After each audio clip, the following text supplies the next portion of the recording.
we ask schools to do everything, at what point then do they not have any time or people to actually do the things that they're supposed to do? And a lot of times I think we think about combining systems like, giving mental health or even health services in schools as, breaking down silos. And in reality, I think a lot of times it actually reduces accountability, because then each system can say, I thought they were doing it over there, or, we're really supposed to be doing this thing now. So it I think is a huge accountability issue in a way that we're not necessarily thinking of it as. Let's say your child fills them out and says, actually, I have thought about committing. The parents never see those results. They're supposed to be anonymous, right? And so now the seed is planted. So if I hadn't even considered committing, now you've given me one pathway to do it. Now I've actually answered a question. I've put intention to it because now I've really thought about it. And as a parent, if I knew my child had filled that out and I never got those results back and something happened, how heartbreaking is that? And I don't think parents understand that. Like, you're not even getting the results back.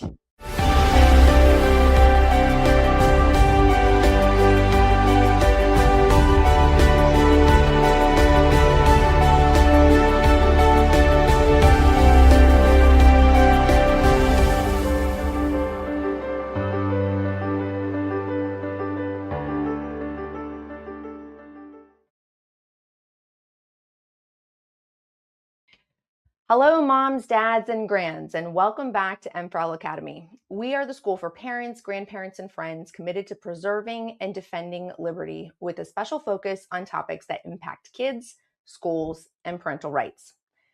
Over the past decade or so, we've become much more accustomed to the term mental health. And it's not just a politically correct term anymore. We recognize there are real mental health concerns, and many people do struggle with issues on a daily basis. However, I have long felt, and I am 100% sure that I'm not the only one, that society is frankly just plain over-therapized at this point. Therapy speak saturates our culture. Everyone is self-diagnosed thanks to the latest Instagram carousel, and the younger generations are even including mental health diagnoses in their bios. Yikes! It may surprise some parents to know that the focus on mental health isn't just in society overall, it's also sneaking into our schools, and actually has been sneaking into our schools for quite some time.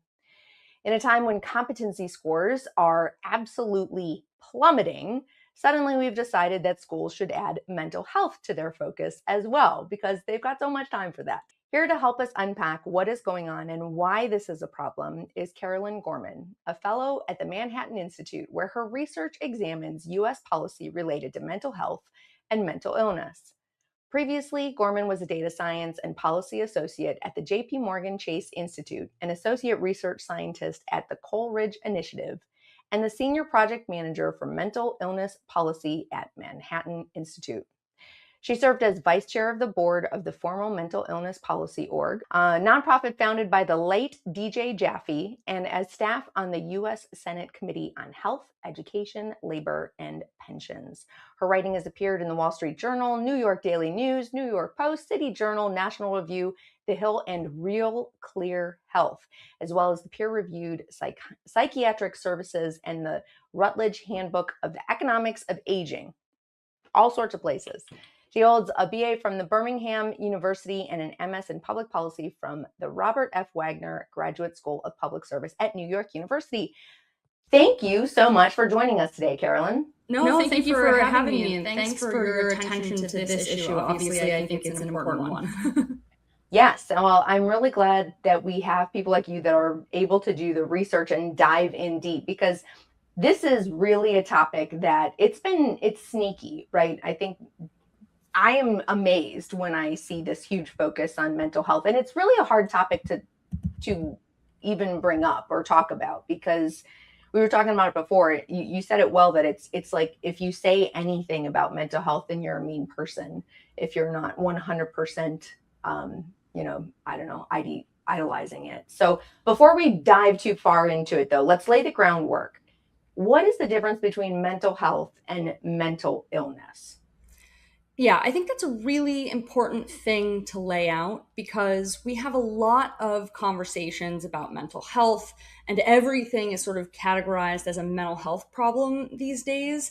But because it's such a broad concept, a lot of times we can have a full conversation and then not actually be talking about the same thing. So I do like to kind of spell that out in advance and distinguish sort of mental health and mental illness, because there are really differences in the ways that we might address those different problems. So, one kind of framework that I like to use is to think about it this way: 100% of people, whether they're adults or kids, have emotions and experiences that aren't necessarily pleasant or desirable, but are a normal reality of human life, like feeling anxious or depressed and facing failures and hardships. Today, we kind of call all of these things part of mental health. Then you have about 20% of people who have a mild or moderate emotional, behavioral, or developmental challenge that's classified as a diagnosis in the DSM, which is the main guide used in psychiatry. And some people call these mental health conditions or common mental health conditions. And again, they're sort of mild or moderate. And then you have a smaller group, a group of maybe 4 to 6% of people, that when we're talking about youth, we're calling them serious emotional disturbances, and in adults, they're called serious mental illnesses. And these cause substantial impairment and disruption in everyday life. The most sort of useful example to think about this is early psychosis or psychotic disorders. And we use two different terms for adults and kids because with kids, we don't really know exactly what the problem is yet. Kids are still developing. So we use the term serious emotional disturbance as opposed to serious mental illness because we might want to kind of write that in pencil. It might be some other problem. We don't necessarily want to call it a mental illness yet. Now, I like to sort of distinguish these groups because, as I said before, the solutions that we might use from a policy perspective are really different for all of these groups. And when we're talking about what government should be responsible for, this last group, this is the group that sort of any public mental health system should have a primary responsibility to serve because the private market doesn't serve them generally, and there are negative consequences to the rest of society if this group sort of doesn't have adequate services or treatment. You might think about adults, how serious mental illness can lead to public disorder like homelessness or violence or vagrancy. Those are sort of the negative consequences that I'm talking about when we don't kind of get resources focused on those hardest cases. Yeah, that makes sense. And I know that we've seen, and you mentioned homelessness, and a lot of people, we've seen a real rise in homelessness over, well, the past couple decades. So clearly something is not working, which leads, I think, many people to think, many parents hear mental health support in schools, and you think, well, that's a good thing, right? I mean, we should be giving support. And, just there's this overall concept that you should support mental health. Or provide mental health support. So, what sort of supports are actually being provided that you were able to find? Yeah. So we're really talking about kind of two categories here. First, you have mental health treatment, and then you have all these other sort of suite of programs and services that are upstream of treatment. So those are sort of the two categories that are easy to think about. Mental health treatment might include things like psychotherapies, like talk therapy or counseling, and medications might include things like antidepressants or stimulants. And then we also have sort of physical environment interventions. So if someone needs more serious oversight, we can talk about environmental treatments and interventions. But primarily, what's especially being delivered in schools are things like psychotherapies or medications, right? Or I should say that those are sort of the most important for a school context in terms of treatment.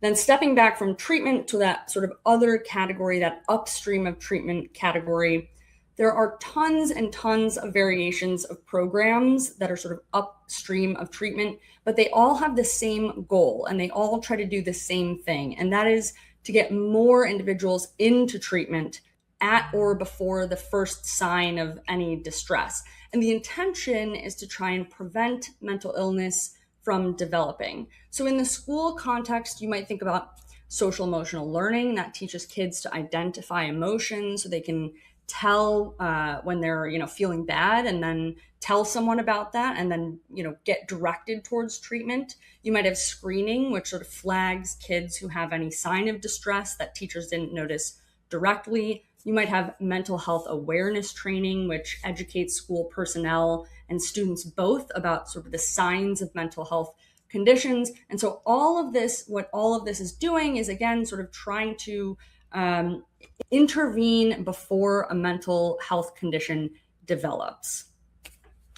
That's interesting, because I guess I can see the idea that theoretically, right, that it would be good to try to get intervene before something actually develops. But in reality, we don't know that it's going to develop. So it feels like we're potentially treating something that isn't even a guarantee. I mean, you mentioned putting it in pencil, writing it in pencil. So I think that's kind of interesting.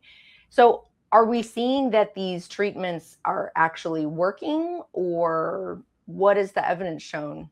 Yeah, Missy, you hit on sort of exactly the problem here. We do so much upstream programming and preventative programming, but mental health treatment does not actually prevent mental illness or mild and moderate mental health conditions. We don't actually know the causes of mental illness, and so we can't prevent it. So that's sort of a huge issue with putting so much emphasis on pushing individuals towards treatment upstream. Treatments aren't preventative, they're also not curative. And then the other problem with treatments is that they're really not a magic bullet, especially for kids. For adults, psychotherapy and medication are moderately effective, but they are much less effective for younger individuals, and especially for youth under 12. There's essentially no evidence that supports child psychotherapy, and the most effective youth mental health treatment is usually actually parental treatment, so helping the parents learn how to sort of better handle their emotions so that they can react less negatively towards kids. And so it would be one thing to sort of push everyone towards preventative treatment if treatment worked really well. The downside is it doesn't work really well. We don't really know what prevents mental illness because we don't know what causes mental illness. And just like any medical treatment, there are downsides and potential harms to mental health treatments. And so we should be thinking much more judiciously about using mental health treatments as opposed to saying therapy is good for everyone, because unfortunately it's not. That is really true. And I know, I'm sure you've read or have heard of Abigail Schreier's book, Bad Therapy. That was absolutely mind-blowing to me when I read that. It more because it validated a lot of the feelings that I had, that why would we be talking about these things? It seems like it was just very interesting to read, for sure. So, all right. So you touched on it a little bit. Let's talk about what this looks like in school. So you already mentioned social emotional learning. What does it look like with SEL? What sort of things are being done, and are they actually helpful, or can they backfire on students? So I've done a review of sort of all school-based mental health programs, sort of that whole suite of upstream programs. And usually they are defended for two reasons: that they are going to, again, prevent mental health conditions or improve mental health conditions, or they're going to improve academic outcomes. And unfortunately, on both of those fronts, it's not the case. So a lot of these programs are being delivered at a very kind of broad or universal level, so to all students, but also sort of a superficial level. So think about like worksheets that are teaching kids how to label emotions, or things like screening. And I have a couple screeners that I'd be happy to just read some questions from, because please. I think, let me just pull those up. I think it can give a much more helpful sense of context to parents than just saying, oh, we're going to screen for mental health conditions and hope that works. So the PHQ-7 is a typical screener that's used. And let me just read a couple of those questions. It might ask, in the last 2 weeks, how often have you had trouble falling asleep or staying asleep or sleeping too much? How often have you had trouble concentrating on things like reading the newspaper or watching television? How often have you felt bad about yourself, or have you been so fidgety or restless that you've been moving around a lot? This could be like any of us, right? This could be So anyone weird. that feels these types of things on any given day. And one of the biggest problems is screeners are meant to look at normal behaviors and emotions through a medical lens, because again, all of these programs have the same purpose, and that is to try and spot early signs of some condition. But there's no foolproof way to tell that what we are feeling is the sign of a mental health condition, because there's no foolproof way to see if a mental health condition exists. There's no brain scans we can do, there's no blood tests. And so it's really, really easy to sort of confuse just having a bad day with this might be the sign of an anxiety disorder or depression. And then we're sort of on this path towards over medicalization or over therapization that, as you said, really can cause some big problems. I also want to read just a few of the questions from the Columbia Suicide Severity Rating Scale, if that's okay, because when I read this, it really sort of made me think we should be questioning this a lot harder. So some of these questions are: have you wished you were dead or wished you could go to sleep and not wake up? Have you thought about killing yourself? Have you been thinking how you might do this? Example, I thought about taking an overdose, but I never made a specific plan as to when, where, or how I would actually do it. Have you started to work out a plan or worked out the details of how to kill yourself? Do you intend to carry out this plan? These are the types of screeners that we are asking kids as young as 5th grade. And Wow. it seems a little bit shocking that we would not have more pause towards sort of bringing these ideas to kids who might not have even been thinking about them in the first place. That is incredible. And I mean, this is rumination, really, right? Just like sitting and thinking on your feelings and focusing over and over. And some of those concepts, I would say it's very fair. Plus, I have seen research as well that shows that kids, you reflect the ideas that are presented to you. So like a kid will play out what they see on TV. They'll act that out in real life because it's their imaginary play. And so when someone's bringing up these ideas to you, that why would you need to think about that? That is, gosh, that's just awful to think of. And a quick question on that though. So I find this interesting because on the one hand, I don't think that we should be asking those questions. But on the other hand, we end up using this kind of data to talk about, or the answers that come from it to talk to analyze the different data, the numbers in increase or decrease in happiness, in suicidal ideation, etc. So how would we get that information without asking this? And maybe we just don't need it. Maybe we shouldn't be getting that information. Where do you think we would get it? This is a great question. And there's always going to be trade-offs between more data and the downside of asking questions like this. Probably there is some conversation that we should have that should consider how often we are asking these things, how frequently, and to kids of what age.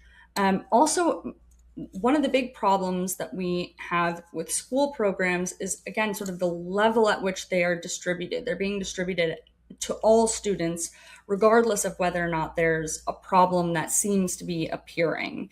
Yeah. We could do far more targeted intervention, so far more intervention towards those sort of 20% and 6% of students with, mild or moderate conditions, or for those with very serious conditions. We don't need to be sort of dousing everyone with all of this, mental health and therapy talk, even for kids who, are showing no signs of having any challenges.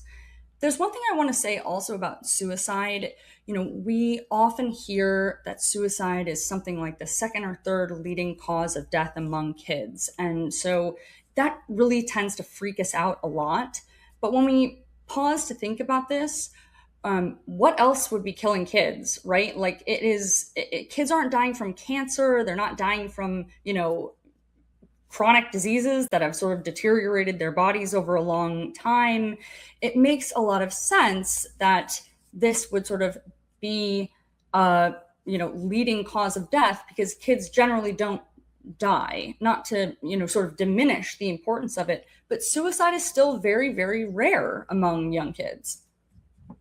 So yeah, and I think that you were started to go there before, the idea of like focusing on certain people instead of trying to just do this blanket analysis. So Yep. instead of ultimately what we're doing is we're teaching kids to look for problems where there weren't any, really, Yeah. because they could be having a perfectly fine day. And then you ask them, how do you feel? Do you feel bad? And then all of a sudden they start to feel bad, right? That's exactly what happens. And one thing we seem to have forgotten in this world of therapy culture is that happiness is not a human baseline. We are sort of inclined to have actually more of a negative baseline emotional capacity, just because from an evolutionary perspective, people needed to sort of remember the bad things or the things that might hurt them way more than they needed to remember the positive experiences in life. That's sort of what kept humans alive. So on any given day, we're going to feel a wide range of emotions, whether that's sadness or hunger or feeling tired or feeling bored. And just because we're not feeling happy all day long doesn't mean that something is wrong with us. But we've sort of put so much emphasis on thinking about how we feel, and then those feelings aren't sort of positive or happy all the time, that we then start thinking, wait a minute, why am I not happy or positive all the time? And then it seems like a problem even when it's not. That's a really interesting point, because that is absolutely correct. There's much of my day, I would say, when I'm driving home from the grocery store, for example, I wouldn't necessarily say I'm happy. I also wouldn't say that I'm sad. I just kind of am. I'm in the car and the window may or may not be open depending on the weather, and I'm just there. And I don't have to be happy. But if you're constantly telling kids that they should be feeling happy, or setting that concept of a baseline, that's really an interesting concept. So that leads us into sort of the idea of over-identify or pathologizing normal feelings and experiences. So what sort of risk do you see could happen when we start to label normal childhood experiences and feelings, like stress or just existing, as clinical problems? Yeah, well, first of all, you just said it. Anything that seems uncomfortable or hard is going to be considered bad. But we all know that that's not true. We all know that, getting really good at an instrument or doing really well at a sport or getting really good grades, doing all of these things are worthwhile things, but they take a lot of effort. They take a lot of struggle. And so when we think about negative emotions as inherently problematic, we sort of are moving away from that, put in hard work and it's going to be tough, but it's going to be rewarding mindset. I think it changes the way that kids think about themselves. If we are telling them that they might have some type of problem if they are feeling bad all the time. But it also changes the way that adults think about kids, or the way that adults might intervene. And this can be a huge problem when it comes to accountability.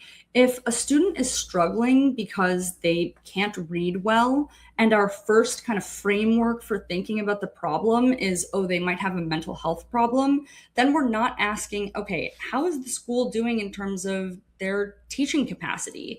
How has the student been given sort of every educational intervention to make sure that they are up to speed before we sort of call this a mental health problem, throw our hands up and say we expect less of that kid? And so we're sort of putting this mental health frame on problems that might not necessarily be mental health problems.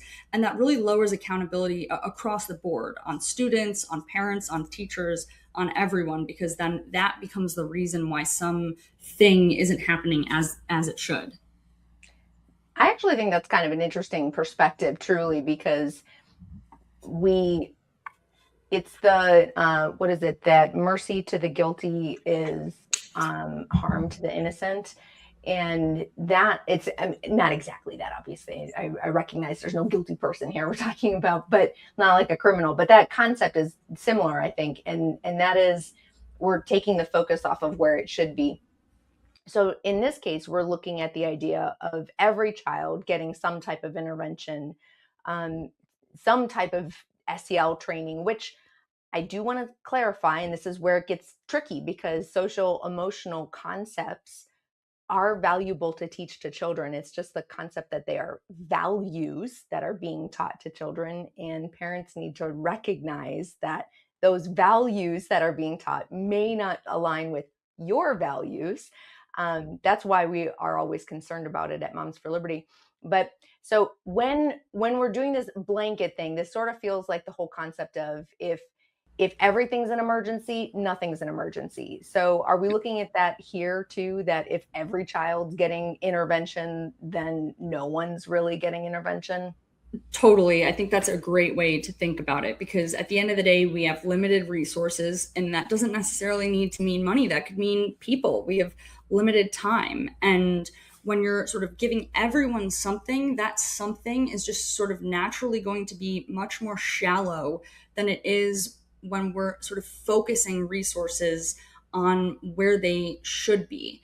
We might have, a certain amount of mental health resources that we can give out. If we're giving out mental health resources to students who don't have mental health problems, then those students are not being helped, because they are not getting the resources that they need that are not mental health resources.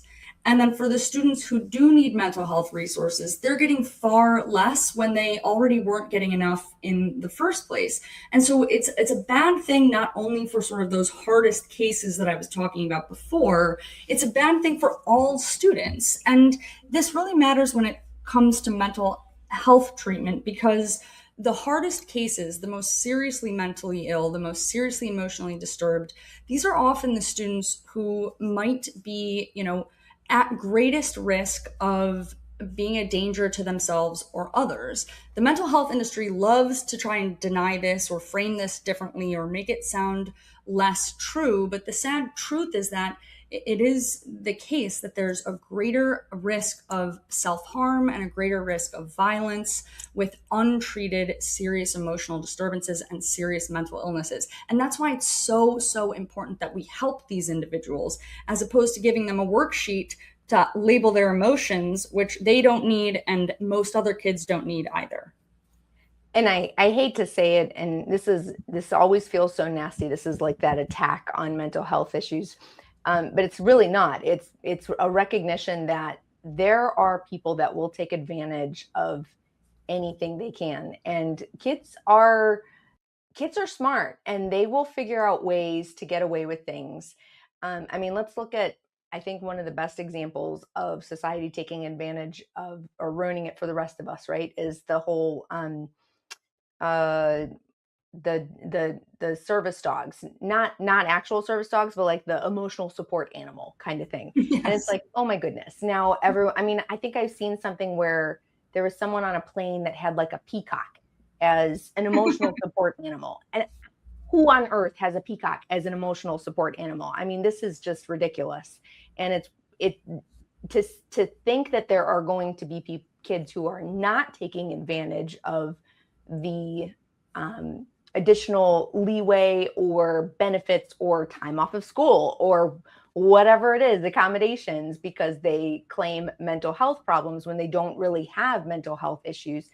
That's really an unfortunate thing, because it is putting the people who are actually struggling with it. They're the ones who are worse off as a result.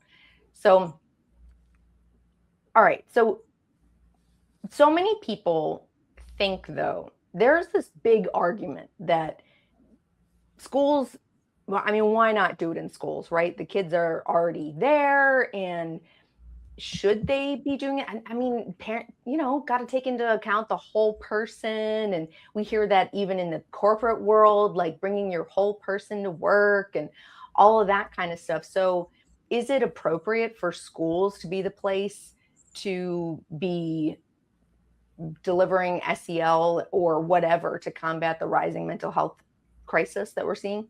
Yeah, I like the way that you framed that. And that is usually the sort of excuse that's given for why we should do mental health programming in schools. That's where kids are. That's where we can find them. So it's, convenient to deliver these programs there.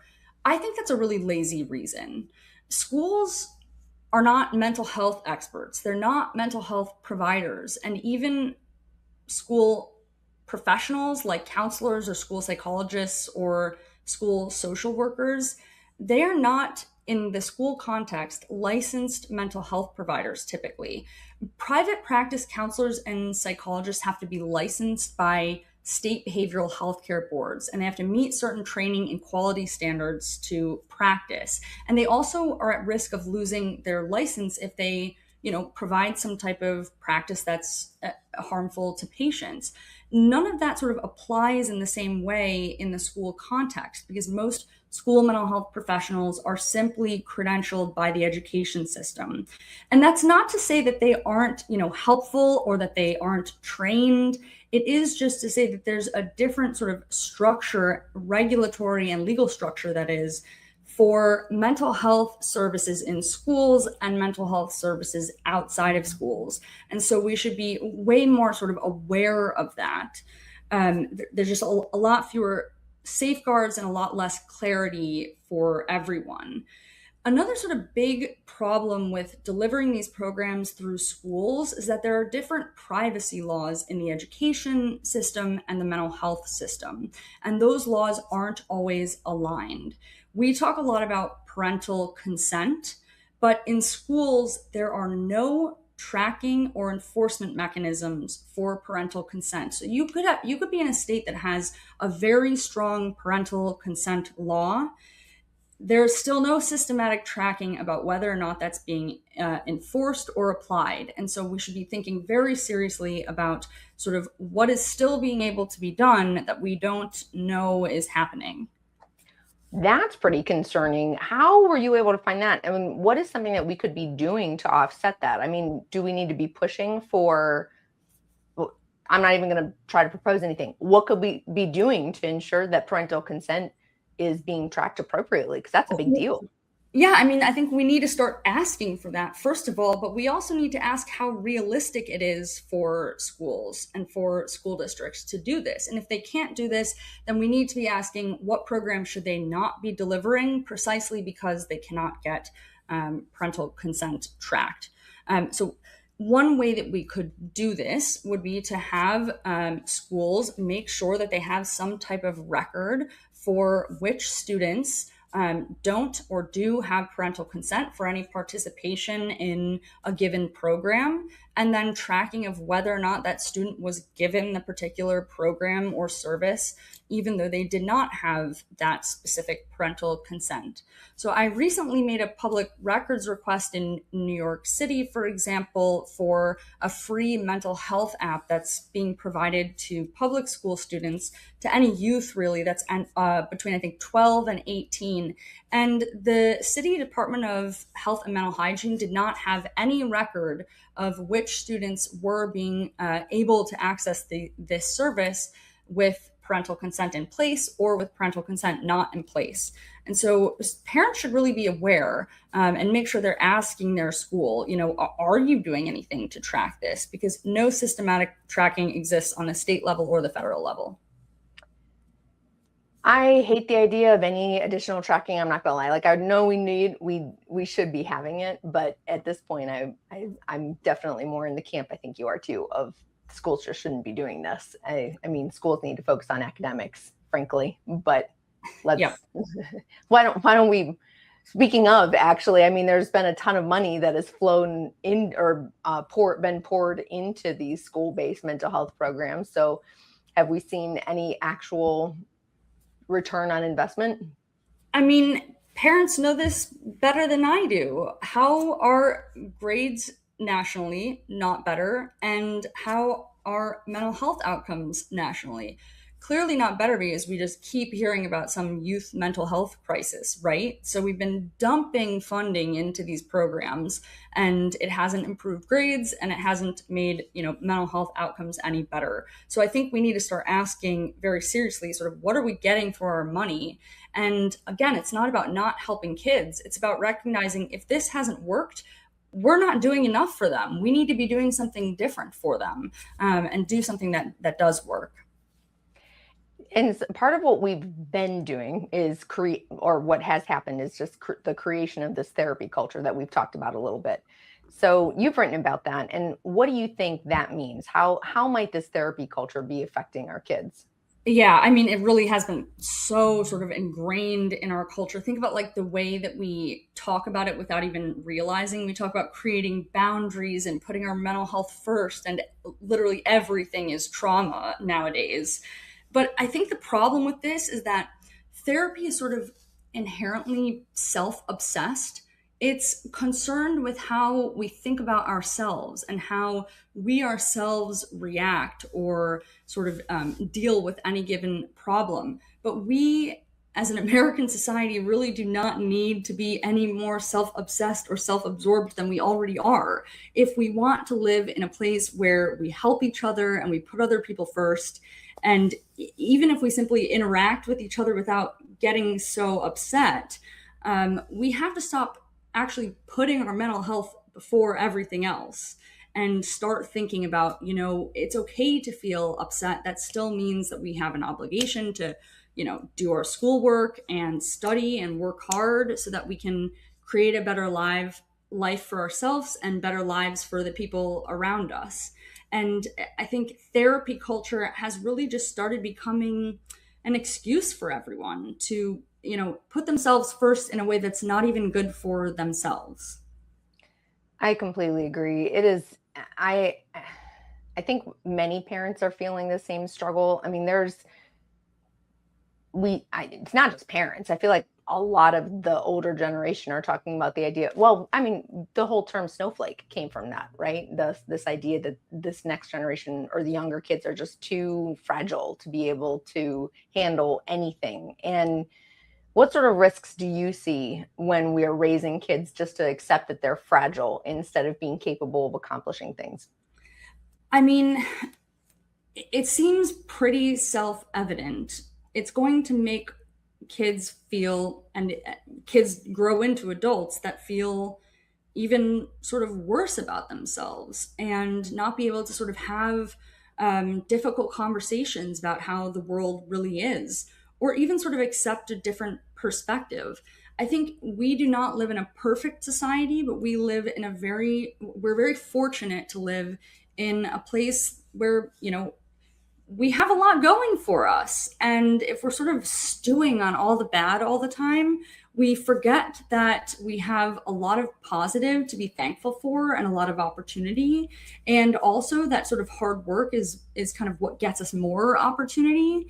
And when we think about struggle as a bad thing, we're just not going to be willing to talk to each other and come to terms with, you might want this thing, I might want this thing, but we both want this other thing, and it's worth working together for that other thing. But when we're so sort of self-focused and so concerned about just being happy all the time without thinking about sort of what are the things that make us happy, then we're just going to see more and more people who are, trying to find fulfillment through a therapist and a pill. And clearly that has not brought us good outcomes. We haven't even talked about the side effects of medications that are just absolutely destroying our kids. Unfortunately, so many bad things with the inundation of medications. So, all right, what would you say to parents if you can leave them with a key takeaway, in particular, the idea of helping them to understand that mental health programs in schools are not this panacea, this amazing one-stop shop, fix everything that it's been sold to be? And how would you talk to parents about that? Yeah, well, I think knowing how limited mental health treatments are, and knowing actually, unfortunately, how much low quality care is out there, the best thing to do is assume that your child does not have a mental health condition and assume that mental health treatment will not be effective. And, just working from that baseline might help force us to consider other alternatives first, because mental health treatment shouldn't be the first line defense.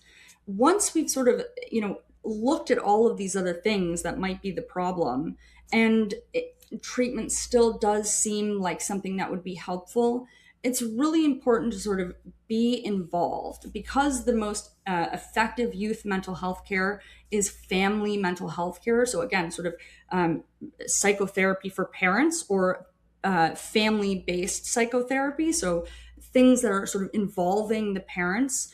That requires parents to be very involved, and doing that through the community versus the school, versus having your child go to the school counselor, is a much better way to sort of make sure that parents are really engaged, really seeking the highest quality treatment that's out there.